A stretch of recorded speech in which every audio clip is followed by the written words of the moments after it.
अस्सलाम वालेकुम नाजरीन, programme Kohinoor at 9 with doctor Nabiha Ali Khan के साथ आपकी मेज़बान डॉक्टर नबीहा अली खान आपकी खिदमत में हाजिर है। आज का प्रोग्राम भी पिछले तमाम प्रोग्राम्स की तरह इंफॉर्मेटिव भी है, इंफॉर्मेशन से भरपूर भी है और ख़ास तौर पे आज का प्रोग्राम रिलेट करता है हेल्थ के साथ। हेल्थ ज़ाहिर है कि फ़िज़िकल हेल्थ हो, मेंटल हेल्थ हो, आपका कोई भी प्रॉब्लम हो किसी भी किस्म का, वो हम यहाँ पर डिस्कस करते हैं, उसका हल आपको बताते हैं। बहुत सारे लोग हमें काफ़ी दिनों से जो है वो लिख कर भेज रहे थे कि जनाब थायराइड के हवाले से जो है वो प्रोग्राम किया जाए। थायराइड्स क्या है, गिलड़ क्या होता है और किस तरीके से जो है वो इसकी अलामात क्या होती हैं और इसमें एहतियात क्या क्या करनी चाहिए। अब ये थायराइड्स जो है ये आम बीमारी बनती जा रही है पाकिस्तान में। इसकी वजूहात क्या है? क्या कोई ऐसा नाकिस खाना हम खा रहे हैं? क्या हमारे अंदर कोई हार्मोनल प्रॉब्लम्स आ रही हैं? क्या कोई ऐसी और चीज़ें आ रही हैं कि जिसकी वजह से जो है वो इंसान को थायराइड्स हो जाते हैं या इसका प्रॉब्लम स्टार्ट हो जाता है? इसको गिलड़ भी कहते हैं। ये गिलड़ की जो बीमारी है ये इंतहाई ख़तरनाक सूरत हाल इख्तियार कर सकती है अगर आप इसका बर वक्त इलाज ना करवाएं तो। बहुत सारे लोगों ने हमें लिखा भी और सवालात भी भेजे, तो आज का प्रोग्राम ख़ास तौर पर मैंने इसी मौजू पर रखा है और इस मौजू को डिस्कस करने के लिए हमारे पास यहाँ पर ENT सर्जन मौजूद हैं, डॉक्टर तारिक अली शेख साहब। उनको हमने यहाँ पे दावत दी है, जो स्पेशली जो है स्पेशलाइजेशन है उनकी, ज़ाहिर है कि वो सर्जन है, प्रॉपर तरीके से हमें अच्छी बात बता सकते हैं, सवालात के जवाब दे सकते हैं। तो डॉक्टर साहब की तरफ चलते हैं। अस्सलाम वालेकुम डॉक्टर साहब। जी वालेकुम अस्सलाम। कैसे हैं आप? अल्हम्दुलिल्लाह। थैंक यू डॉक्टर नबिया for inviting me at your channel Kohinoor. Thank you so much. और थायराइड्स के हवाले से पहले भी हमने प्रोग्राम किया था लेकिन उसमें हमारी तफसीलन बात नहीं हो पाई थी, इसीलिए जो है वो लोगों की और मज़ीद जो हमें सवालात आते रहे, तो हमने फिर कोशिश की कि आज का स्पेशल प्रोग्राम हम इसी मौजू पर, इस बीमारी पर करें। सबसे पहले तो मुझे ये बताइएगा कि ये गिलड़ या थायराइड्स हैं क्या, इसकी अलामात क्या हैं? बेसिकली जो गिलड़ है जिसे हम थायराइड कहते हैं वो सांस और खुराक की नाली के सामने होता है, जिसके बेसिकली दो पार्ट्स होते हैं जिसे हम राइट लोब और लेफ़्ट लोब कहते हैं। ये दोनों जो लोब हैं आपस में कनेक्टेड होते हैं इस्टमस के थ्रू। अच्छा।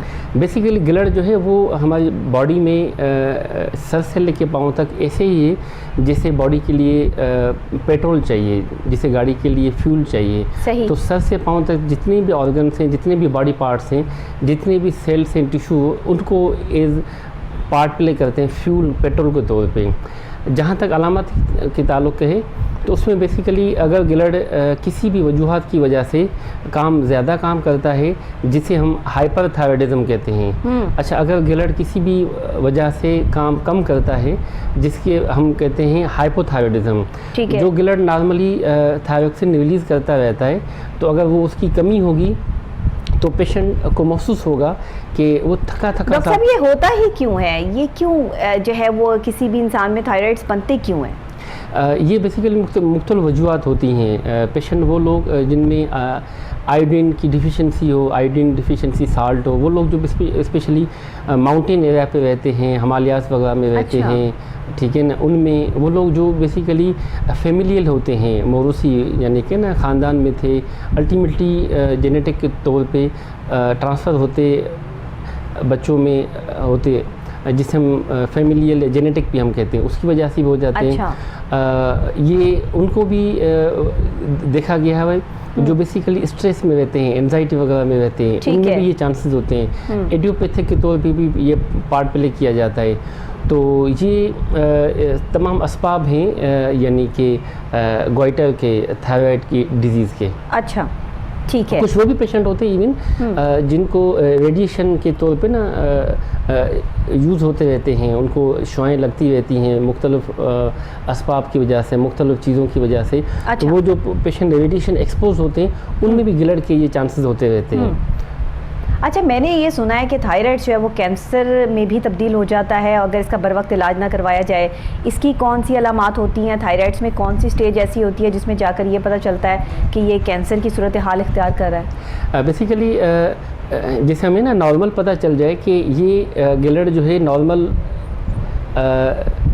हार्मोन की वजह से है या खुदा न खासा कैंसर की वजह से। सही। तो उसमें देखा गया है कि वो लोग जिनमें थायराइड हार्मोन ज़्यादा रिलीज़ हो जाता है, तो ऐसे पेशेंट्स को अक्सर देखा गया है कि दिल की धड़कन तेज़ हो जाती है, घबराहट होना शुरू हो जाती है। अच्छा, वो नॉर्मल ठीक ठाक खाते पीते रहते हैं, मगर उनका वज़न दिन ब दिन कम होता जाता रहता है, आंखें उसकी बाहर निकली महसूस होती रहती हैं। अच्छा, ऐसे पेशेंट को अक्सर मोशन लगे रहते हैं, वज़न 2-3 माह में 15-20 किलो वेट उसका कम हो जाता है। जो स्पेशली फीमेल्स होती हैं उनको पीरियड्स के प्रॉब्लम उनको शुरू हो जाते हैं, एक थायराइड के मसले से। एग्जैक्टली, थायराइड की वजह से।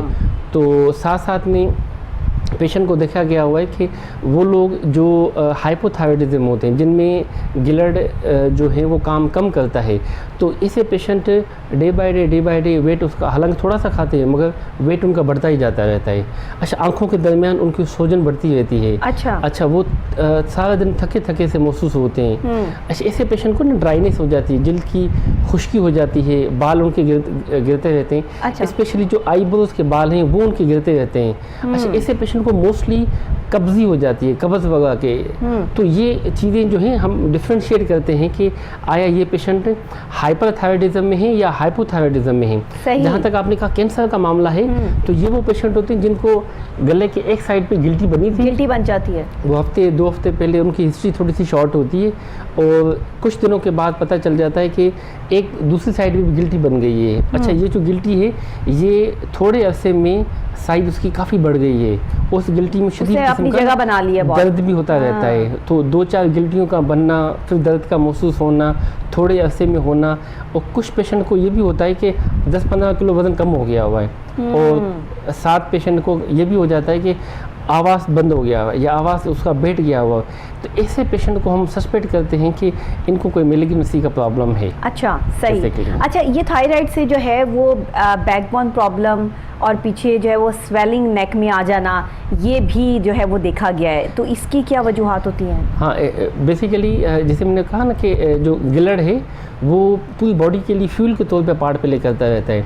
अच्छा, ये जो पेशेंट जिनमें बहुत ज़्यादा एक्सेस अमाउंट में हार्मोन्स रिलीज होते रहते हैं, एक्सेस अमाउंट में चीज़ें चलती रहती हैं, तो वो सर से लेके पाँव तक जहाँ पे जो सेल्स हैं वहाँ पे उसको नॉर्मल से और एक्टिव काम करते रहते हैं। नॉर्मल से उनकी जितनी भी यानी कि एनर्जी है वो उनकी लूज़ हो जाती है, ज़ाया हो जाती है। ठीक है। इस वजह से जितने भी जो उसके मिनरल्स है, कैल्शियम है, चीज़ें हैं, वो उसे डिज़ोल्व हो जाती हैं। अल्टीमेटली वो अपने आप को ना यानी कि एक अनईजी, अनकम्फर्टेबल फील करता रहता है। तभी वो सर से लेके पाँव तक उसकी पूरी बॉडी पे उसका इफेक्ट होता है। जीआईटी पे इफेक्ट होता है, इमोशन हो जाते हैं, दिल की धड़कन पे तो घबराहट, पसीना शुरू हो जाते हैं। ठीक है। तो ये सारी चीज़ें बेसिकली हाइपर एक्टिव फंक्शन की वजह से। सही। अच्छा, ये बताइएगा कि अक्सर ख़वातीन में थायराइड का मसला जो है वो ज़्यादा देखने में आता है, और ख़वातीन में क्या हार्मोनल कोई चेंजेस या कोई प्रॉब्लम की वजह से हो जाता है? और दूसरे ये भी बताइएगा कि इन प्रेगनेंसी अगर किसी को ये मसला हो तो कहीं बच्चे या माँ की सेहत को नुकसान तो नहीं पहुँच सकता, या कोई और प्रॉब्लम तो नहीं हो जाती? जी, बड़ा अच्छा क्वेश्चन किया आपने। बेसिकली गिलर्ड जो है नो डाउट थायराइड का जो फंक्शन है वो प्रेगनेंसी के दौरान माँ के लिए भी और साथ में बच्चे के लिए भी बहुत इंपॉर्टेंट रोल करता है। अगर किसी की वजह से भी गिलर्ड हाइपोथायराइडिज्म में है तो डेफिनेटली ये माँ की हेल्थ को भी इफ़ेक्ट करते हैं, और बच्चे को भी डेफिनेटली। माँ को स्पेशली प्री टर्म लेबर के चांसेस होते हैं, मिसकैरेज के चांसेस होते हैं, बच्चे की मेंटल रिटार्डेशन के चांसेस होते हैं। और ये रिसर्च देखा गया है जो बच्चे बाद में आ भी जाते हैं तो उनकी मेंटल अप्रोच, आईक्यू लेवल बहुत कम हो जाती है ऐसे पेशेंट जिनको हाइपोथायराइड। इस वजह से इवन प्रेगनेंसी के दौरान हम यानी कि फ़ीमेल को फर्स्ट ट्राइमेस्टर पे ही एडवाइस करते हैं कि आप ये T3, फिर T3, T4 और TSH हार्मोन ये आप करवाएं। 4 to 6 वीक के बाद उसको हम रिपीट करवाते हैं। जैसे वो लेवल जो है TSH की स्पेशली ये रिसर्च है, ये इनकी 2.5 से 5.5 तक होती है, तो एटलीस्ट 2.5 तक उसकी होनी चाहिए। इससे जो है ना यानी कि इम्बैलेंस ना हो। तो ऐसे पेशेंट्स को यानी कि फर्स्ट ट्राइमेस्टर पे 2.5 तक हम उसको मैनेज करते हैं। सेकंड थर्ड ट्राइमेस्टर में बेशक 3 तक भी चला जाए, मगर फर्स्ट ट्राइमेस्टर इम्पॉर्टेंट। अगर नहीं तो ऐसे पेशेंट हाइपोथायराइडिज्म में होंगे, डेफिनेटली बच्चे की ग्रोथ पे, बच्चे की मेंटल रिटार्डेशन पे, बच्चे की हेल्थ पे डेफिनेटली इफेक्ट पड़ता रहता है। इस वजह से माँ को यूथायराइड रखना during first trimester second trimester, third trimester, ये बहुत इंपॉर्टेंट होता है। अल्टीमेटली माँ और बच्चे इसमें सफ़र करते हैं। अच्छा ये बताइएगा कि ये थायराइड का जो है वो इलाज दवाइयों से मुमकिन है कि सिंपल दवाइयाँ खा ली और इसका इलाज हो गया, या फिर सर्जरी ही इसका इलाज है? एक्चुअली देखा गया है कि जैसे पेशेंट आयोडीन साल्ट की कमी होती है, ठीक है, जो लोग हिमालयास पे रहते हैं, माउंटेन एरिया पे रहते हैं, हाई एल्टीट्यूड्स पे रहते हैं, तो उनको पेशेंट को सख्ती से कहा जाता है कि you should use iodine salt. आप आयोडीन की जो कमी है जिस वजह से ये चीज़ें बनती जा रही हैं, तो ऐसे आयोडीन साल्ट जो होता है, आयोडीन साल्ट हम यूज़ करवाते हैं। अच्छा। दूसरा जो है हम बैलेंस डाइट भी यूज़ करवाते हैं कि आप अंडा भी लें, आप दूध भी लें, आप अपना फल भी लें, फ्रूट भी लें, फ्रेश जूसेस वगैरह भी लें।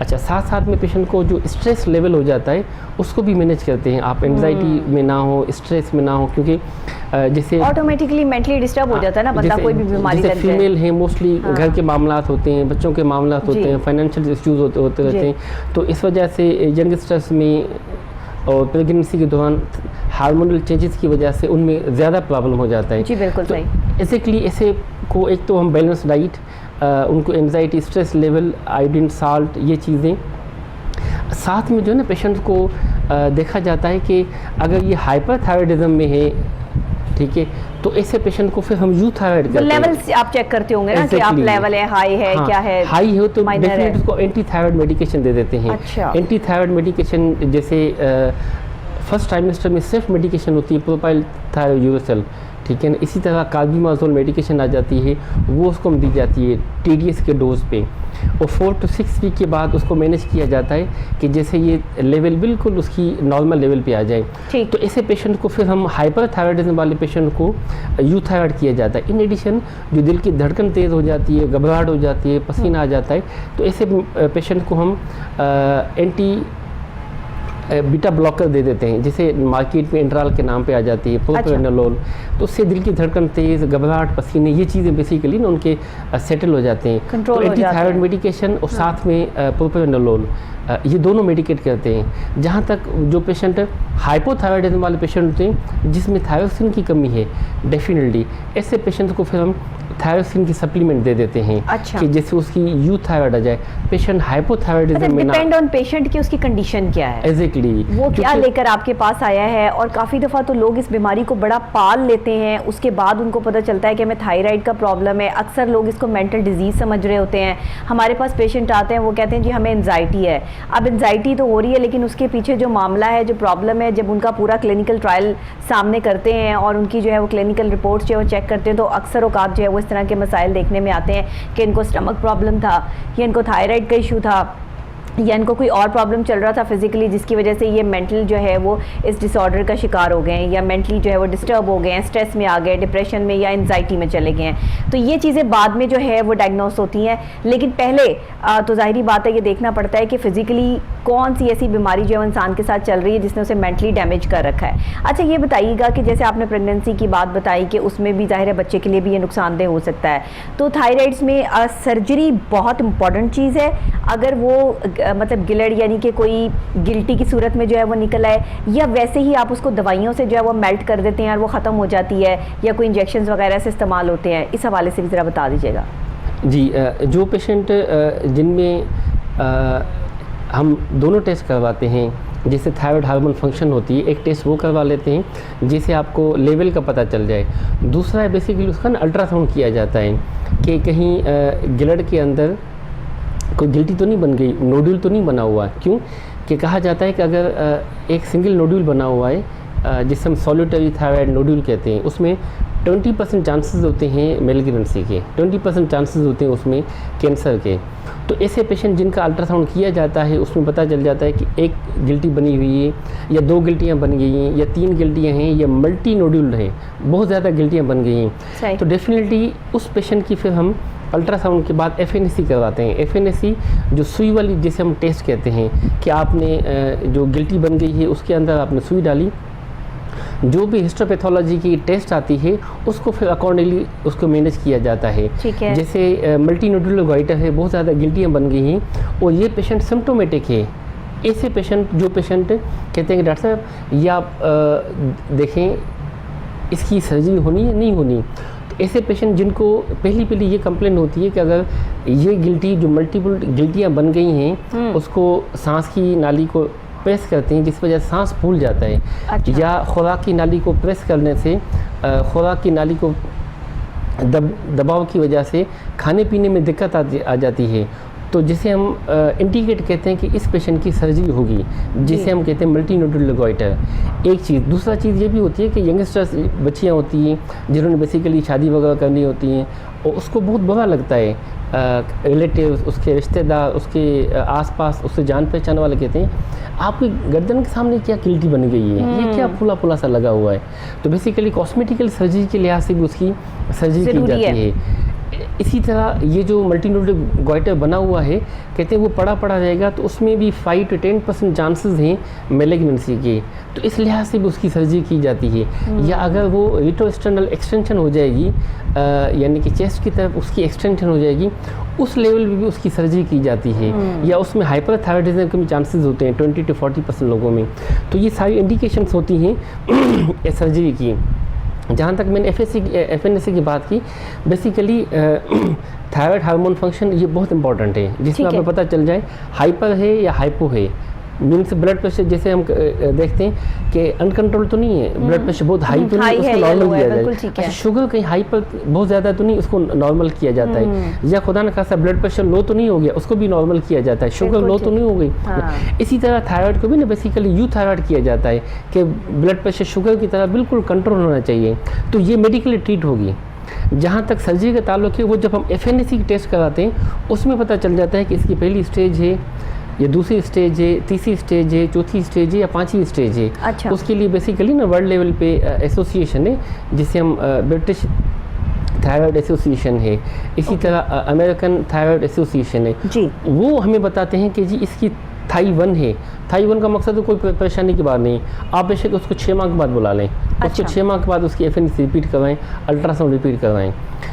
दूसरी स्टेज बताती है कि नहीं इसकी बेनाइन है, इसके 0.3% चांसेस मिलेंगे, कोई परेशानी की बात नहीं है। जो थाई 3 है वो बताते हैं कि नहीं जी इसमें रसोली के चांसेस हैं, इसमें जो है ना आधा गिलड़ निकालना चाहिए, जिसे हम फोलिकुलर न्यूप्लेजा कहते हैं, उसमें आधा गिलड़ निकलना चाहिए। अगर आधा गिलड़ निकला जाता है, फ्रोजन सेक्शन के लिए चला जाता है, सही, उसमें पता चल जाता है कि नहीं इसमें जड़ों वाली जो है ना रसोली है जी। तो डेफिनेटली इसी स्टेज में फिर हम टोटल थायराइड निकाल देते हैं। तो चौथी और पांचवी स्टेज में टोटल थायराइड निकाल दिया जाता है, जिसे हम कहते हैं टोटल थायराइडेक्टोमी। मतलब डिपेंड ऑन योर सिचुएशन कि आप क्या सिचुएशन लेके डॉक्टर के पास आ रहे हैं, आपके उस गिलड़ की या थायराइड की क्या सिचुएशन है, उस टाइम आप किस तकलीफ से गुजर रहे हैं। देखिए बीमारी कोई भी हो, और डॉक्टर साहब ये तो ये ख़तरनाक किस्म की भी बीमारी है, इसमें बंदे की आवाज़ भी और बंदे का जो सारा गला सिस्टम, खाना पीना सब डैमेज हो जाता है और डिस्टर्ब हो जाता है। तो एक मेंटली डिस्टर्बेंस तो ऑटोमेटिकली जो है वो क्रिएट होती है। बल्कि सिर्फ थायराइड से जो है वो यही एरिया आपका जो है वो डैमेज नहीं होता, बल्कि और भी बॉडी, स्टमक आपका जो है वो ख़राब होना शुरू हो जाता है, ज़ुबान आपकी जो है वो प्रॉब्लम करना स्टार्ट कर देती है, उस पर खुश्क रहना शुरू होती है। वही आपने जैसे बताया कि जो है वो खुश्की आ जाती है जिस्म पे भी, बार बार जो है वो आपको प्यास भी बहुत ज़्यादा जो है वो लगती है। अच्छा मुझे ये बताइएगा, अक्सर जो थायराइड के पेशेंट्स मैंने देखे हैं वो ज़्यादा पानी पीते हैं, क्योंकि उनका सांस रुकता है तो अचानक से उनको लगता है कि जैसे जो है वो हमारा दिल घबरा रहा है और हमें जो है वो बहुत ज़्यादा प्रॉब्लम हो रही है। इस तरह के अक्सर लोग ये समझते हैं कि उन्हें शायद हार्ट की प्रॉब्लम स्टार्ट हो गई है, या शायद कोई उनका दिल घबरा रहा है तो उन पर किसी ने कोई जादू टोना कर दिया है, या कोई इस तरह की सिचुएशन आ जाती है। अक्सर कभी किसी ने आपके पास आके ऐसे कहा है कि डॉक्टर साहब आप कह रहे हैं ये थायराइड का मसला, हमें तो लग रहा था किसी ने जादू कर दिया हम पे? बिल्कुल ठीक है आपने। ये हर हफ्ते में 2-3 इस तरह के पेशेंट्स होते हैं कि सर ये बिल्कुल ठीक थी, कोई इशू नहीं है, ये बाबा के पास गए थे, पीर साहब के पास गए हुए थे, उन्होंने कहा नहीं इसको साया हुआ है। ये बेसिकली थायराइड के नीचे बैठे हुए पेशेंट ये समझते हैं कि उन पे कोई जादू टोना या कोई साया जन्नात हो गया, कोई जादू हुआ है, और लिहाजा बाबा के पास गए थे, दम दूध चीज़ें चलती रही हैं। तो अब क्योंकि सांस का मसला होने लगा था, अब क्योंकि बच्ची को खाया पिया नहीं जाता, अब क्योंकि आवाज़ इसका बैठ गया हुआ है, अब वो क्योंकि वो साइज़ बढ़ती जा रही है, तो फिर हमने कहा कि एक दफ़ा डॉक्टर साहब को दिखा देते हैं। तो ये जो पेशेंट 6-6 माह से बाज़ का 6-6 साल से सफर कर रहे हैं ना, वो इग्नोर होते रहते हैं, कभी कौन से पीर साहब के पास चले गए, कभी किसके पास जिन्नात करी चले गए, कभी किसके साए के चक्कर में चले गए। अल्टीमेटली जब वो हमारे पास आ जाते हैं तो केस बिगड़ चुका होता है तब तक एग्जैक्टली। हाँ। अब इसे पेशेंट को इवन इमरजेंसी में जब बहुत ज़्यादा सांस का भी मसला हो जाता है, सांस की नाली को प्रेस किया जाता है, तो उसको इवन गला काट के सांस की नाली को बहाल किया जाता है जी। क्योंकि वो जो रसोली है वो सांस की नाली, खुराक की नाली तक फैल गई है। उन्होंने गिल्टियाँ बनाई हुई हैं। बास को तो ये कंडीशन हो जाती है, जैसे एक दफ़ा एक फीमेल थी, यानी कि शी वॉज इग्नोर हुई थी, 3-4 जगह पे दिखाया हुआ था। जब हमारे पास आई हुई थी तो उसको पूरी की पूरी गर्दन में फूला हुआ था, उसका आवाज़ निकला नहीं जा रहा था, सांस आ नहीं रहा था, खाया कंडीशन बिगड़ निकला गई ना, जाता नहीं केस बिगड़ है। गई। अल्टीमेटली उसने फेफड़ों को भी इन्वॉल्व किया हुआ था। अब जब फेफड़े भी इन्वॉल्व हो जाए तो स्टेज, वो आखिरी स्टेज से आगे बात चली जाती है। अब हमारे पास कुछ भी ऑप्शन नहीं, सर्जरी के कोई ऑप्शन नहीं बता, यानी कि सर्जिकल आप इंटरवेंशन करें। ऐसे पेशेंट का फिर बेसिकली पैलिएटिव ट्रीटमेंट किया जाता है। उसको शुआएं लगती हैं, उसको टीके लगते हैं, उसको दर्द के लिए दवाएं दी जाती हैं, उसको सांस बहाल होता है तो उसको चीरा दे के सांस बहाल किया जाता है, मगर उसका रिजल्ट नहीं होता इतना। सिम्टोमेटिक ट्रीटमेंट किया जाता है, क्यों कि अर्ली स्टेज पे, अर्ली डायग्नोसिस हो, अर्ली ट्रीटमेंट पे उसके एक्सीलेंट रिजल्ट है। डॉक्टर साहब, ये अगर बिगड़ जाए तो पेशेंट को बचाना कितना मुश्किल हो जाता है? एग्जैक्टली, जिसे बताया ना मैंने कि ये पेशेंट बिगड़ा हुआ था, वो स्टेज पहली से बजाय आखिरी स्टेज में आया हुआ था, और वो कैंसर इवन फेफड़ों में भी फैल गया था, वो जिस्म में भी फैला हुआ था। अब इस कंडीशन में आप पेशेंट के लिए कुछ भी नहीं कर सकते, जस्ट आप उसको पैलिएटिव ट्रीटमेंट का मकसद है कि अब आप जस्ट उसके जो सिम्टम्स हैं उसको ट्रीट करना है। उसको दर्द होगा, आपने पेनकिलर देने हैं, उसको सांस का मसला होगा तो आपने चीरा दे के सांस बहाल करना है। अच्छा, उसको मुंह के अंदर छाले वगैरह बनेंगे, उसको आपने ट्रीट करना है। और जो खुराक की नाली खाया पिया नहीं जाएगा तो आप पेट के थ्रू फीडिंग जेजिनोस्टोमी करते हैं, उसको थ्रू आप उसको खाना पीना चीज़ें आप उसको दे देते हैं, तो डेफिनेटली जो ट्रीटमेंट है वो आप लॉस हो जाता है, बिकॉज आप इग्नोर, बिकॉज आप डिलेड ट्रीटमेंट। ये कॉम्प्लिकेटेड जब हो जाता है केस, ऑपरेशन करवाने चलें जी, ऑपरेट हो गया, सर्जरी हो गई, इसमें क्या कॉम्प्लिकेशंस आती हैं और बाद में इसका फॉलोअप जो है वो क्या है? बेसिकली 2 ही चीज़ें ना बड़ी इंपॉर्टेंट होती हैं उसमें। अगर पेशेंट को जो रिकरेंट लेंजर नर्व होती है, ठीक है, उसको सेव करना बड़ा इंपॉर्टेंट होता है, क्योंकि अगर यही पेशेंट डिले करता है तो वो रिकरेंट लेंजर नर्व को यही रसोली जो है जल्द से पकड़ लेती है और अल्टीमेटली उसका आवाज़ बैठ जाता है। इस वजह से पेशेंट को कहा जाता है कि 2 कॉम्प्लिकेशन के चांसेस होते हैं, एक रिकरेंट लेंजर नर्व, मगर अगर अच्छे सेटअप में है, वेल ट्रेंड सर्जन के पास है, तो there is no chances of recurrent laryngeal nerve, जिसके भी यानी कि 1% चांसेस होते हैं, ठीक है, एक चीज़। दूसरी चीज़ जो है वो देखा गया है कि पेशेंट को कोई इन्फेक्शन के चांसेस वगैरह हों, बाद में स्कार वगैरह हो, मगर उसके लिए भी जो कॉस्मेटिकली 2 फिंगर अबव सुपरस्टल नॉच किया जाता है। अच्छा। जिसे हम कीज इंसिशन कहते हैं, वो बिल्कुल फील भी नहीं होता कि उसको इवन दिया हुआ है इसका। तो मोस्टली रिकरेंट लेंजर नर्व के होते हैं, उसमें यानी कि अच्छे तरीके से वेल ट्रेंड सर्जन करते, ये भी बहुत चांसेस कम ही होते हैं कि उसको डैमेज हो। आखिरी जो है that is the parathyroid gland. Parathyroid gland जो हमारी बॉडी को रेगुलेट करते हैं कैल्शियम के तौर पे, ठीक है, उसको प्रिजर्व करना बड़ा इंपॉर्टेंट होता है। वो प्रिजर्व होगा तो बाद में इवन कैल्शियम सप्लीमेंट नहीं देनी पड़ती। क्यों कि पैराथायरॉयड ग्लैंड हमारी पूरी बॉडी में जीआईटी से कैल्शियम ले लेता है और पूरी बॉडी को सर्कुलेट करता है। जो पेशेंट जिनकी पैराथायरॉयड ग्लैंड डैमेज हो जाता है, डेफिनेटली ऐसे पेशेंट को फिर यानी कि हाथ पांव सुन्न हो जाते हैं, उनके नमनेस फील हो जाती है, उसको फिट्स आने स्टार्ट हो जाते हैं। तो दोनों चीज़ों को, रिकरेंट लेंजर नर्व और साथ में पैराथायरॉयड ग्लैंड, इन दोनों को प्रिजर्व किया जाता है, तो 99% चांसेस अंदर कुछ भी नहीं होता, उसको बड़े अच्छे रिजल्ट हो जाते हैं। ठीक है, ठीक है। अच्छा, एक आम मसला है, आम पाकिस्तानियों का, बच्चों का भी, बड़ों का भी एक आम मसला है कि मुंह में छाले निकल आते हैं, और वो अक्सर औकात जो है वो कभी हमें अक्सर औकात ही सुनने में आता है कि जी कोई गर्म चीज़ खा ली थी, उससे जो है वो मुँह में छाले निकल आए, पूरा का पूरा मुँह छालों से जो है वो भर गया। ये इंडिकेशन कितनी डेंजरस हो सकती है? मुँह के छाले क्या इंडिकेट करते हैं कैंसर को? क्या ये जो है वो सर्वाइवर हैं इस चीज़ के, या फिर मुंह के छाले जो है वो कभी कभार मैदा ख़राब होने की वजह से या वैसे भी जो है वो निकल आते हैं? इसको प्लीज़ ज़रूर डिस्क्राइब कीजिएगा। बड़ा अच्छा क्वेश्चन किया आपने। मुंह के छालों को ना बेसिकली हम कहते हैं एब्सेस अल्सर कहते हैं। अच्छा, एब्सेस अल्सर के मुख्तलिफ वजूहात होती हैं। बात को आता ना, लोग खाते पीते हैं और वो जल्दी जल्दी से खाते हैं तो उनको टंग बाइट हो जाता है। टंग बाइट की वजह से ना उसको ट्रामा हो जाता है, जिसे हम ट्रामेटिक अल्सर भी कहते हैं। ठीक है। या कुछ ब्रेक्सिस वगैरह लगवा देते हैं, या डेंटल कोई इम्प्लांट वगैरह लगवाया था, या किसी के ना दांत नोकदार होते हैं, शार्प होते हैं, पॉइंटेड होते हैं, वो इस जगह पर ना टंग की साइड की बकल म्यूकोसा को चुभते रहते हैं, तो वहाँ पे ज़ख़म बन जाता है, अल्सर वगैरह बन जाता है। कुछ पेशेंट वो भी होते हैं जो हुक्का ले लेते हैं, पान ले लेते हैं, गुटखा नस्वार वगैरह ले लेते हैं, उसमें भी चांसेस होते हैं अल्सर वगैरह बनने के। कुछ वो भी पेशेंट होते हैं जो गरम गरम चीज़ें, स्पाइसी फास्ट फूड जल्दी जल्दी ले लेते हैं, वो जो है ना स्पीड से भी ले लेते हैं, मिर्च मसाले बहुत ज़्यादा इस्तेमाल करते हैं, उनमें भी चांसेस होते हैं अल्सर के।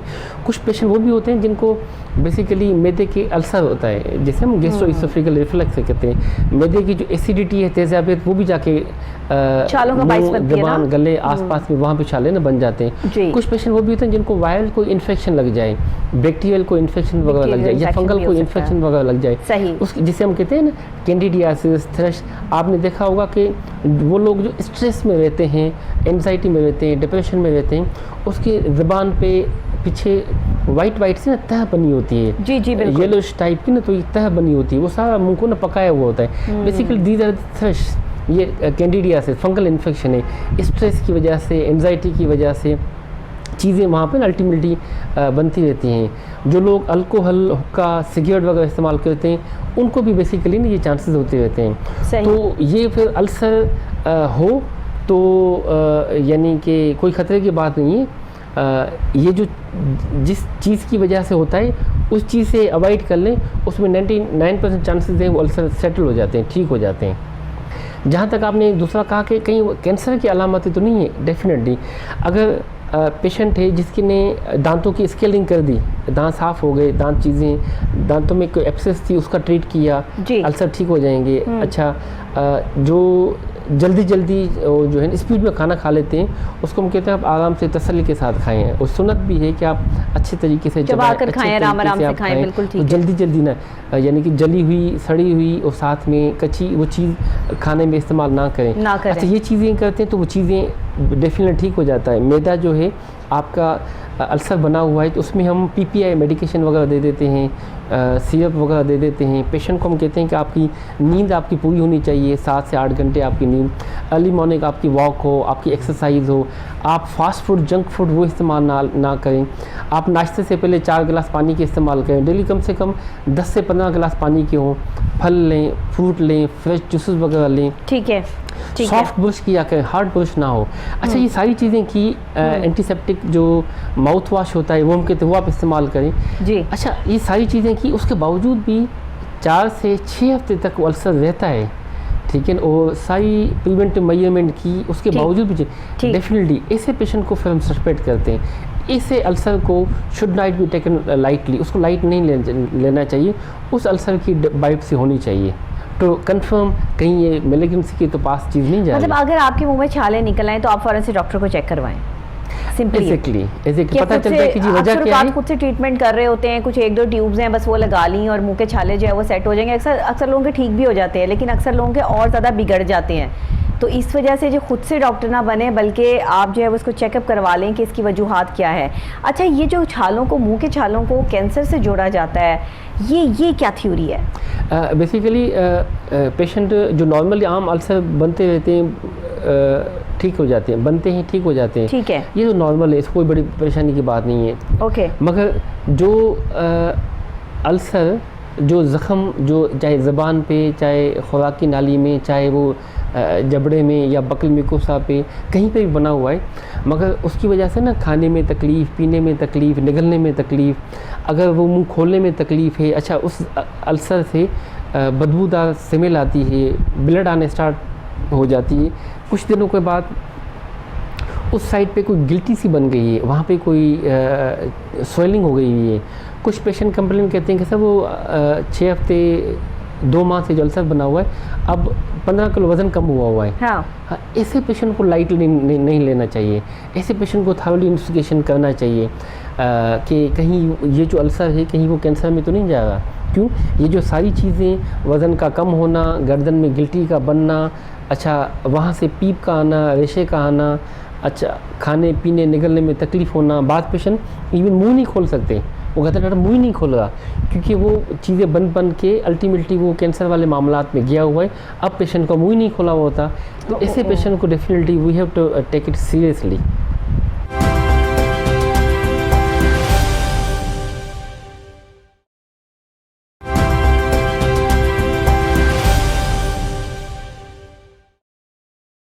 तो आप क्या समझते हैं कि इतनी क्रिटिकल सिचुएशन जब आपके पास आते हैं लोग, और इतनी मतलब आप उनको ट्रीटमेंट देने में कितना टाइम लग जाता होगा, इसको ठीक करने में, क्या इतना बिगड़ा हुआ केस ठीक हो सकता है, या फिर जो है वो डॉक्टर्स फौरी तौर पर जब वो कह देते हैं कि ये केस बहुत बिगड़ चुका है, अब सिर्फ दुआ ही काम कर सकती है, ऐसा भी होता है? बेसिकली जैसे ही हमें शक होता है कि नहीं ये ज़बान की साइडों में या खुराक की नाली में या जबड़े में कहीं पे भी रसौली नमा चीज़ है, ग्रोथ आई हुई है, फोड़ा है, फिंसी है, जो कुछ भी है, तो ऐसे पेशेंट को एक तो हम थारोली हिस्ट्री ले लेते हैं। एक हिस्ट्री ले लेते हैं, उसमें सिगरेट, पान, छालिया, गुटखा, नस्वार, ये सारी चीज़ें डिटेल हम पूछ लेते हैं। एक फैमिली में तो नहीं है, वो भी हम साथ में उसको देख लेते हैं। कहीं इसकी कोई बायोप्सी तो नहीं हुई हुई, तो ये सारी चीज़ें डिटेल हिस्ट्री लेके ऐसे पेशेंट की डेफिनेटली फिर हम बायोप्सी कर लेते हैं। बायोप्सी में हमें पता चल जाता है कि आया ये पहली स्टेज पे है, दूसरी स्टेज पे है, तीसरी स्टेज पे है, चौथी स्टेज पे है। ऐसे पेशेंट को फिर हम पूरा का पूरा मुआयना करते हैं, जिसे हम फ्लेक्सिबल फाइबर ऑप्टिक एंडोस्कोपी कहते हैं। नाक के पीछे हम फाइबर ऑप्टिक से देख लेते हैं ज़बान की जड़, खुराक की नाली, सांस की नाली, नीचे तक देख लेते हैं। A to Z आपके सामने पिक्चर आ जाती है कि बेसिकली फोड़ा कहाँ बना हुआ है, फिंसी कहाँ बनी हुई है, रसौली नमा चीज़ें कहाँ पे है। एक दफ़ा आपने एंडोस्कोपी की, आपने बायोप्सी की, उसके साथ साथ पेशेंट की A to Z टेस्ट की जाती है। उसकी हेमाटोलॉजिकल टेस्ट मीन्स खून की टेस्ट की जाती है, जिगर की, गुर्दों की, साथ में शुगर की, उसकी हेपाटाइटिस बी के लिए, सी के लिए किया जाता है कि ये पेशेंट कहीं साथ साथ में कोई को मॉर्बिडिटी तो नहीं है, कहीं इसको शुगर वगैरह तो नहीं है, इसको कहीं जिगर का कोई मामला तो नहीं है, कहीं इसको लिवर फेल तो नहीं है। तो ऐसे पेशेंट को ना को मॉर्बिडिटीज़ को साथ में देखा जाता है। तो वंस उसकी हेमाटोलॉजिकल टेस्ट, खून की टेस्ट हो जाती हैं, उसकी सीटी स्कैन हम करा लेते हैं हेड एंड नेक रीजन का, उसमें पता चल जाता है कि ये आया स्टेज कौन सी पे है, तीसरी पे है, चौथी पे है। तो डेफिनेटली जो पहली स्टेज है उसके एक्सीलेंट रिजल्ट हैं, दूसरी स्टेज है, तीसरी स्टेज है, तो हर स्टेज का अपना है। तो जो स्टेजिंग के वाइज उसको ना पेशेंट को मैनेज किया जाता है अकॉर्डिंगली। जो अर्ली स्टेज में आ जाते हैं उसकी 90-95% चांसेस होते हैं, उसकी सर्जरी की जाती है, उसके एक्सीलेंट रिजल्ट आ जाते हैं। ठीक है, ठीक है। तो उसमें बेसिकली मल्टी डिसिप्लिनरी टीम के तौर पर ना हम पार्ट प्ले करते हैं। ऐसे पेशेंट को जब सारी चीज़ें हो जाती हैं तो उसमें हम रेडियोलॉजिस्ट जो हैं उनको भी इन्वॉल्व कर लेते हैं। अच्छा, जो ऑन्कोलॉजिस्ट हैं उसको भी इन्वॉल्व करते हैं, जो जिसे हम कहते हैं शुआएं लगनी हैं या टीके वगैरह लगने हैं। बाद पेशेंट पहली स्टेज में, दूसरी में आ जाते हैं। कुछ कैंसर्स में ये होता है कि जी शुआएं टीकों से 99% अच्छे रिजल्ट आ जाते हैं, बिल्कुल पेशेंट सेट हो के निकल जाता है, चला जाता है, बिल्कुल सही। बाद पेशेंट पहली दूसरी स्टेज में सर्जरी की जाती है, उसकी ज़बान पे रसौली आई हुई, कोई परेशानी के बाद नहीं, उसको सेक्शन किया जाता है टंग को 1 सेंटीमीटर सराउंडिंग रीजन को, साथ में उसकी नेक टैक्सेशन की जाती है। बाद में उसको शुआएं टीके लगते हैं, बड़े उसके ड्रास्टिकली चेंजेस आ जाते हैं, बड़े उसके एक्सीलेंट रिजल्ट आ जाते हैं।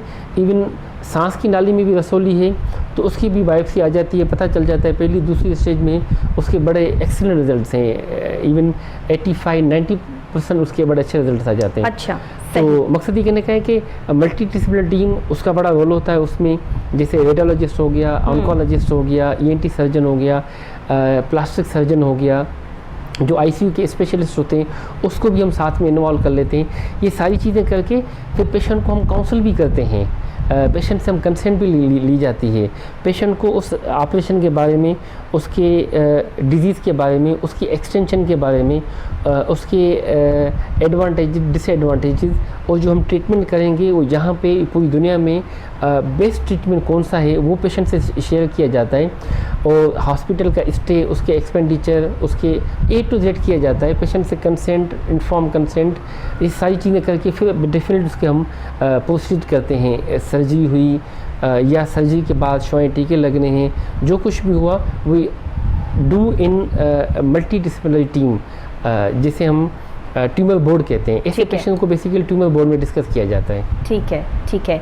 अच्छा, ये तो सारी चीज़ आपने बता दी, बड़ा क्रिटिकल जो है वो सिचुएशन हो जाता है और किस तरीके से आप जो है उसका ट्रीटमेंट करते हैं। अगर जो लोग सर्जरी पे आमादा हो जाते हैं, करवा लेते हैं, उनका ऑपरेट हो जाता है, उसके बाद जो है वो उनको कितनी मुश्किलात से गुजरना पड़ता है या आसान हो जाता है?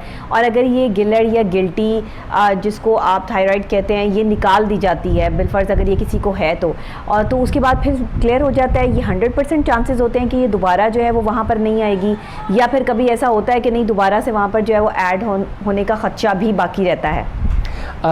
बाई चांस ना अल्लाह ताला ने जो स्पेशली थायराइड के जो कैंसर हैं उसके बड़े अच्छे रिज़ल्ट्स हैं, बड़े बेहतरीन रिज़ल्ट्स हैं।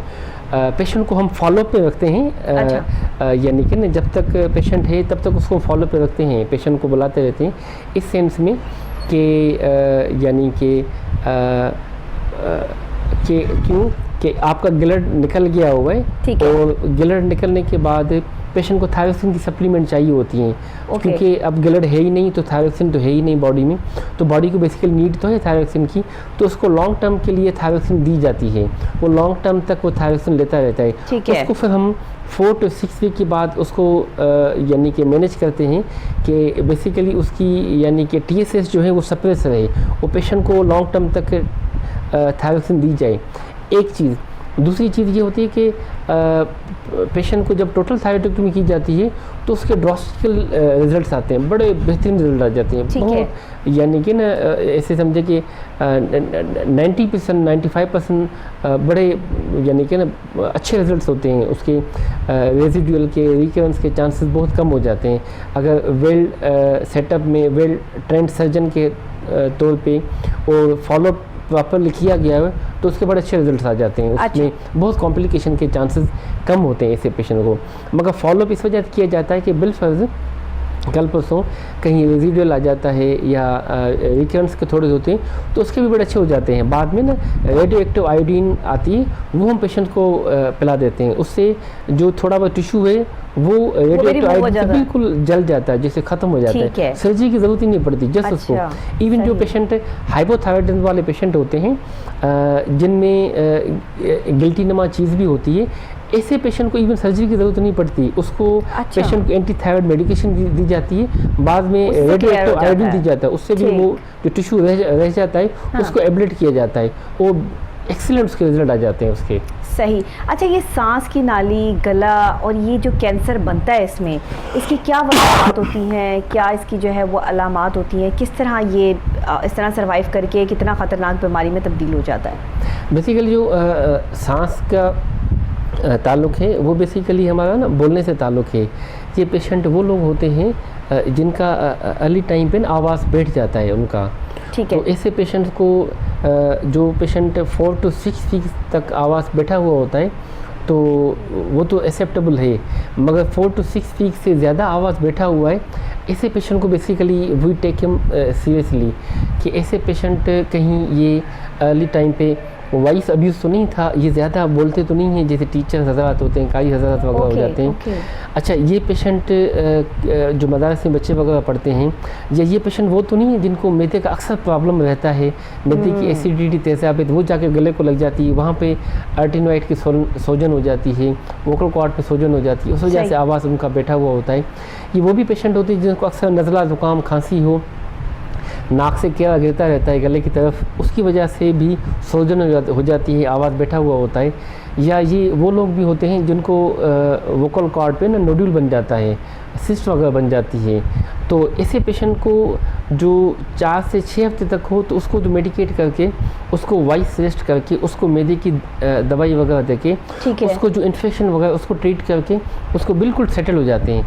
मगर अगर 4 से 6 हफ्ते तक भी आवाज़ ठीक नहीं हुआ, वो मुसलसल आवाज़ बैठा रहता है। अच्छा। और पेशेंट कुछ कंप्लेन कहते हैं कि अब डॉक्टर साहब बिल्कुल भी आवाज़ निकली नहीं जाती, आवाज़ बिल्कुल भी बैठा हुआ है, अब एक लफ्ज़ भी नहीं निकल रहा। कुछ पेशेंट तो इस तरह भी कंप्लेन करते हैं कि उसको सांस आना फूलना शुरू हो जाता है, और उसको चलते वक्त, लेटते वक्त, सोते वक्त सांस उसका फूलना शुरू हो जाता है, जिससे हम शॉर्टनेस ऑफ ब्रेथ कहते हैं। तो या पेशेंट को साथ साथ में कहते हैं डॉक्टर साहब मुझे खाना खाते हैं तो खांसी आने शुरू हो जाती है, ठीक है, पानी पीते हैं तो पानी नाक से आना शुरू हो जाता है, और यहाँ पे गिल्टी सी फील हुई है। अच्छा, यहाँ पे मुझे पेन भी होता है, वो पेन जो है ना कानों में भी मुझे महसूस हो जाता है। जाहिर है वो तो फिर पूरा एरिया ही जो है वो इसमें इफेक्ट होता है ना। एग्जैक्टली। तो ऐसे पेशेंट को ना हम सस्पेक्ट करते हैं कि नहीं, इसकी सांस की नाली में, जिसे वोकल कॉर्ड कहते हैं, वहाँ पे कोई रसोली नुमा चीज़ बनी हुई है। तो ऐसे पेशेंट को फिर हम मुआयना कर लेते हैं, मुआयना करके देखते हैं कि आया सुप्राग्लोटिक रीजन जो है सांस की नाली ऊपर वाले, वहाँ पे कोई रसोली नुमा चीज़ बनी हुई है, या वोकल कॉर्ड जहाँ पे आवाज़ का निकलना होता है वहाँ पे रसोली नुमा कोई चीज़ बनी हुई है, कि गिल्टी वगैरह बनी हुई है, या उसकी नीचे वाले जगह पे कोई चीज़ बन गई है। तो ऐसे पेशेंट को हम फाइबर ऑप्टिक एंडोस्कोपी करके एक दफ़ा मुआयना कर लेते हैं। ऐसे पेशेंट को फिर हम सीटी स्कैन कर लेते हैं, फिर उसका हम बायोप्सी ले लेते हैं।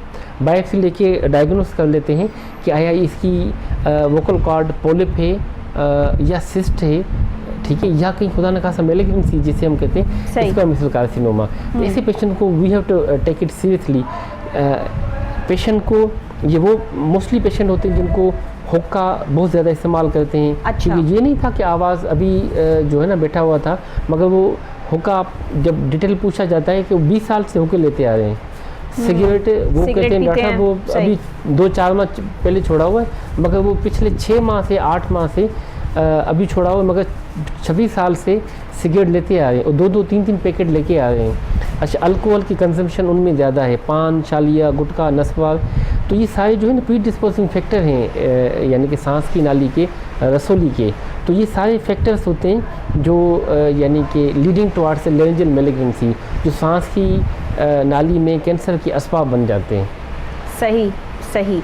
तो असल में ये जो चीज़ें होती हैं ये सारी की सारी मिलाकर जो है वो इस थायराइड का जो है सबब है, कि अगर ऐसा किसी के साथ भी कोई अलामात हो रही हैं या कोई चीज़ें जो है वो इस तरह की आप महसूस कर रहे हैं कि आपको कोई तकलीफ़ महसूस हो रही है, कोई गिल्टी बन गई है, तो फौरी तौर पर डॉक्टर को जो है वो दिखाएं, क्योंकि थायराइड एक ख़तरनाक किस्म की जो है वो बीमारी है, और इसका बर वक्त अगर इलाज ना हो, देखिए बीमारी कोई भी हो, वो ख़तरनाक उसी टाइम होती है जिस वक्त आप उसको जो है वो आम सी बीमारी समझ के ट्रीटमेंट ले रहे होते हैं। कभी किसी डॉक्टर के पास भागते हैं, कभी किसी डॉक्टर के पास भागते हैं। ज़रूरत इस चीज़ की है कि आज हम ये समझें, आज हम ये इन्फॉर्मेशन लें कि देखिए हमारे लिए ज़रूरी ये है कि हमें करना क्या है, बर वक्त कौन सा काम या कौन सी इम्प्लीमेंटेशन, कौन सा इलाज हमारे लिए जो है वो बेहतर साबित होगा। अच्छा, ये बताइएगा डॉक्टर साहब कि ये तो सारी चीज़ें हो गई थायराइड के हवाले से कि ये किस तरीके से जो है वो सर्वाइव करता है, इसकी अलामात क्या होती हैं, इसका जो है वो इलाज भी आपने बता दिया, और साथ में ये भी बता दिया कि अगर इसमें सर्जरी की ज़रूरत पड़े तो आप बहुत हद तक फिर जाते हैं सर्जरी पे, अदरवाइज़ जो है वो आपके पास ऐसी मेडिसिन हैं जिससे इसको मेल्ट कर दिया जाता है या ये ख़त्म हो जाती है। आप ये 100% जो है वो श्योर हैं कि दोबारा इसके बनने के चांसेस जो है वो ख़त्म हो जाते हैं? क्योंकि अक्सर औक़ात मैंने केसेस में देखा है कि ये दोबारा से जो है वो अपनी जड़ें जो है वहीं पर निकालता है जहाँ से ये ख़त्म हुआ होता है। इसकी क्या वजूहात हैं? बेसिकली जैसे मैंने एक बात कही ना कि जो भी सर्जरी की जाती है, सर्जरी में पेशेंट्स को ये बताया जाता है कि जी इस के इतने % चांसेस हैं दोबारा बनने के। इसके ये जो पहली स्टेज में है, दूसरी स्टेज पे है, तीसरी स्टेज पे है, चौथी स्टेज पे है, 5वीं स्टेज पे है। तो ये सारी चीज़ें पेशेंट को बेसिकली डिस्कस किया जाता है। एक चीज़, दूसरी चीज़ ये भी होती है कि जब आपने सर्जरी की हुई है तो उसके बाद पेशेंट को फॉलोअप बहुत इंपॉर्टेंट होता है। हाँ, फॉलोअप क्योंकि जो डिजीज़ है, लोग इस पर जो है वो नहीं कॉन्सेंट्रेट करते ना, लोग इसको मायने सा नहीं देते, कहते हैं ठीक है ये तो माइनर सी चीज़ है। एग्जैक्टली, जब डिजीज़ जो पड़ी हुई है वो 99% निकल गई है, बिल्कुल क्लियर हो गई है, हम उसका बाद में थायराइड स्कैन कराते हैं। थायराइड स्कैन कहता है कुछ भी नहीं है, बिल्कुल ठीक है। ऐसे पेशेंट को हम 6 माह के बाद आके कहते हैं कि जी आप TSH करवा लें, आप एकदम थायराइड स्कैन करवा लें, बॉडी स्कैन करवा लें। अच्छा, बॉडी स्कैन में पता चल जाता है पूरी बॉडी में कुछ भी नहीं है। थायराइड स्कैन में कहते हैं कि वहाँ पे रेजिडुअल भी कुछ भी नहीं है। ठीक, हम कहते हैं कि जब 6 माह के बाद अगर प्रॉपर पेशेंट फॉलोअप करता रहे, 5 साल तक फॉलोअप करता रहता है, तो उसमें कई हद तक चांसेस होते हैं कि कुछ भी नहीं होना, बिल्कुल ठीक है। बाद में पेशेंट को बाद को साल के बाद बुलाया जाता है, 2 साल के बाद बुलाया जाता है। मकसद ये होता है कि हमें बिल्कुल 1% भी 2% भी चांसेस हैं कहीं पे रेजिडुअल आ जाता है, रिकरेंस आ जाता है, तो उसका भी इलाज है, उसका भी 110% चीज़ें सेटल हो जाती हैं, बिल्कुल फिट हो जाती हैं। मगर अगर पेशेंट प्रॉपर फॉलोअप नहीं होगा, पेशेंट इग्नोर कर लेगा चीज़ों को, तो डेफिनेटली उसमें फिर वो चीज़ें जो थोड़ी सी बनी हुई थी, माइनर सा रेजिडुअल बना हुआ था, डेफिनेटली वो साइज़ बढ़ती है, चीज़ें आती रहती हैं, डेफिनेटली वो फिर एक जगह से दूसरी जगह पे वो फिर जिस्म में उसके फिर फैलने के चांसेस होते हैं। वरना अदरवाइज थायराइड सर्जरी के जिसमें हम टोटल थायराइडेक्टोमी कहते हैं, उसके एक्सीलेंट रिजल्ट्स हैं, ड्रास्टिकल रिजल्ट हैं। वो जो मल्टीनोडुलर चांसेस हैं उसमें उस वक्त भी 5 से 10% चांसेस हैं मैलिग्नेंसी के, वो भी हमने उसको निकाल दिया हुआ। जो सॉलिटरी नोड्यूल है उसमें 20% चांसेस हैं, वो भी हमने निकाल दिया हुआ। तो पीछे जो चांसेस बहुत मिनिमाइज रह जाते हैं। तो पेशेंट को बाद में जस्ट अगर पेशेंट प्रॉपर जिस कंसल्टेंट के साथ सर्जरी हुई है उसके साथ उसकी स्ट्रॉन्ग बॉन्डिंग रहे, उसके साथ टच में रहे, उसको प्रॉपर फॉलोअप करता रहे, तो उसमें यानी कि बहुत मिनिमम चांसेस होते हैं कि पेशेंट को सफ़र हो, पेशेंट को दोबारा रेजिडुअल हो, पेशेंट के रिकरेंस हो, बिल्कुल लॉन्ग टर्म तक अच्छा फॉलो होता रहेगा। He will enjoy the rest of life very excellently, कुछ भी नहीं होना। सही, बिल्कुल ठीक है। अच्छा, ये बताइएगा कि बच्चों में, बड़ों में या बूढ़ों में ये थायराइड का जो प्रॉब्लम है ज़्यादा किस एज में जो है वो देखने में आता है?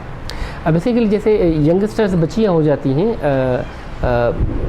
20, 25, 30 के पास। अच्छा, इसे हम कहते हैं प्यूबर्टी गोइटर, ठीक है ना, क्योंकि प्यूबर्टी जैसे ही 17, 18 के पास आजकल तो थोड़ी सी अर्ली स्टेज पे भी है, मगर नॉर्मली ये 15 to 20, बाद बुक्स लिखते हैं कि 22, इसी के पास ज़्यादा होते हैं। हार्मोनल चेंजेस भी हो जाती हैं, उसका डेफिनेटली इफेक्ट होता है थायराइड पे, तो साइज उसकी ना बढ़ जाती है। तो दूसरा जो है फीमेल में ज़्यादा हो जाता है, एक तो प्यूबर्टी में, दूसरा जब वो प्रेगनेंसी में होते हैं। प्रेगनेंसी में भी डेफिनेटली बेबी होता है, ट्राइमेस्टर से शुरू हो जाते हैं, फर्स्ट, सेकंड, थर्ड ट्राइमेस्टर, उसमें भी हार्मोनल चेंजेस होती रहती हैं, उसमें भी ज़्यादा चांसेस होते हैं।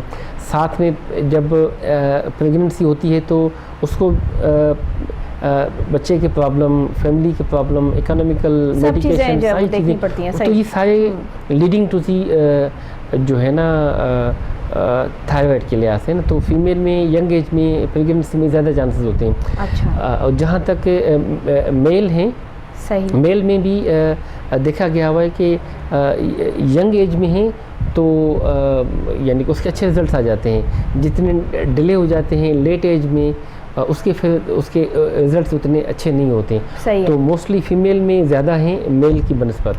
मैं ये समझती हूँ डॉक्टर साहब, तमाम बीमारियों का एक हल मौजूद है हमारे पास, और वो है अच्छी डाइट, अच्छा टाइम पे सोना और अच्छे टाइम पर उठना, सुबह अर्ली मॉर्निंग उठ के वॉक करना, अपनी डाइट प्लानिंग को सेट करना, ताज़ा और साफ़ खुराक खाना, अच्छा साफ़ सुथरा पानी पीना।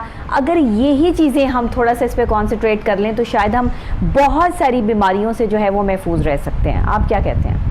बिल्कुल, टोटली 100% एग्रीड विथ यू, क्योंकि टेक होम मैसेज भी यही है कि अगर आप की रात की नींद 7 से 8 घंटे वो पूरी है तो 80-90% प्रॉब्लम सेटल हो जाते हैं। बिल्कुल ऐसे हम क्योंकि रात को 1 बजे, 2 बजे, 3 बजे सो जाते हैं, तो अल्लाह ताला सोने के जो शेड्यूल्स है ना वो बहुत डिस्टर्ब है। बच्चों के, इवन छोटे छोटे बच्चे जो हैं जो स्कूल नहीं जा रहे, ज़ाहिर है कि स्कूल जो है वो कभी बंद हैं, कभी खुले हैं, कुछ पता नहीं चलता, कभी लॉकडाउन की सूरत हाल है, कोविड की वजह से कभी कुछ है।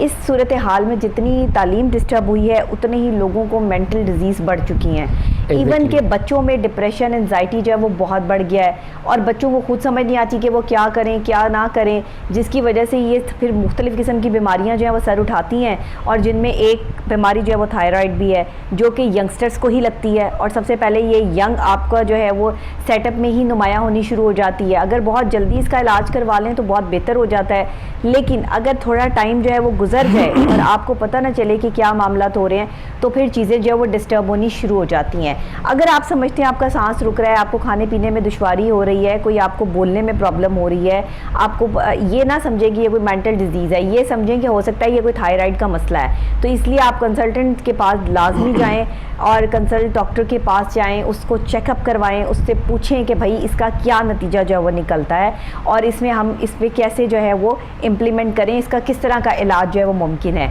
अच्छा, मैंने सुना है कि इसमें जो मेडिसिन यूज़ होती हैं उससे लोगों को नींद बहुत आती है, उसमें आराम जो है वो करना और साथ में जो है वो लोग काफ़ी डिस्टर्ब भी हो जाते हैं थायराइड मेडिसिन खाने, क्योंकि कुछ पेशेंट्स मैंने ऐसे देखे हैं जो कहते हैं कि हम थायराइड की मेडिसिन बहुत हैवी होती हैं और हम वो नहीं ले सकते, उसे तो लेकर हम सारा दिन सोते रहते हैं, फिर एक्स्ट्रा काम नहीं कर सकते, इस वजह से भी लोग बहुत ज़्यादा इस चीज़ से भागते हैं। इसकी क्या वजूहात हैं? बेसिकली ना काउंसलिंग फॉर द पेशेंट, एक तो अगर प्रॉपर पेशेंट को काउंसिल किया जाए कि जैसे दिल के प्रॉब्लम होते हैं, शुगर के प्रॉब्लम होते हैं, तो आपने लाइफ लॉन्ग मेडिकेशन लेनी होती हैं, क्योंकि अनकंट्रोल्ड ब्लड प्रेशर है, अनकंट्रोल्ड ये शुगर है, तो ब्लड का इशू है, ये मेडिकल वाला इशू है, इससे सर्जरी वाला मामला नहीं है। क्यों कि जब अल्ट्रासाउंड किया गया था उसमें पता चल गिल्टी तो है ही नहीं, जब उसमें टेस्ट की गई थी उसमें तो पता चला कि उसमें तो रसोली वाला मामला ही नहीं है, ठीक है। तो लिहाजा ये वो चीज़ है जो मेडिकेशन से ना कवर हो जाएगी,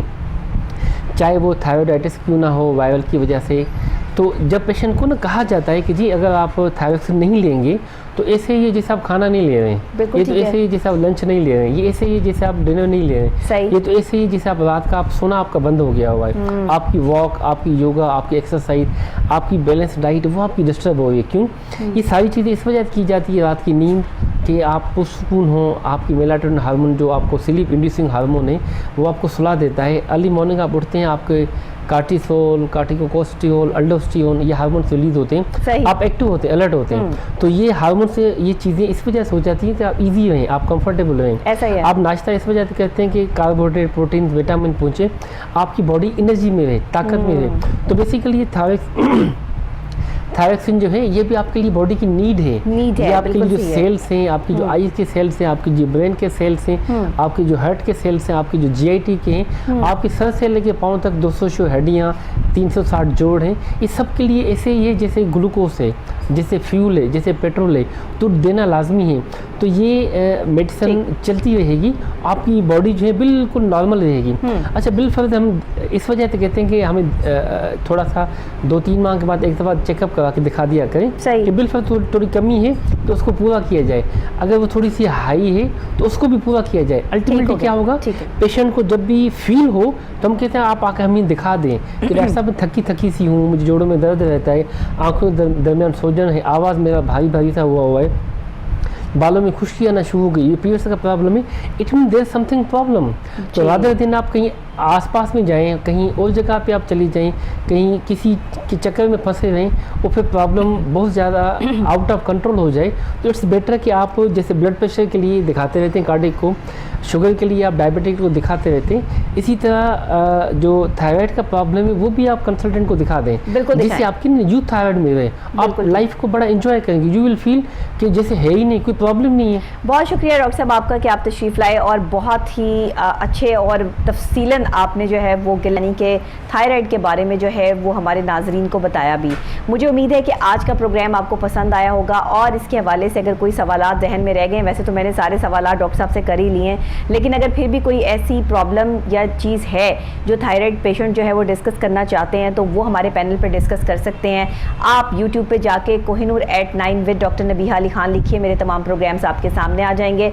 लाइक भी करें, शेयर भी करें और साथ ही हमें कमेंट भी किया करें कि आपको प्रोग्राम जो है वो कैसा लगा है। डेली ये प्रोग्राम आप देखते हैं 7 days in a week, daily आप कमेंट कर सकते हैं प्रोग्राम पे, सुबह 9 बजे, दोपहर को 2 बजे और रात को 12 बजे आप इसे रिपीट में देख सकते हैं प्रोग्राम को।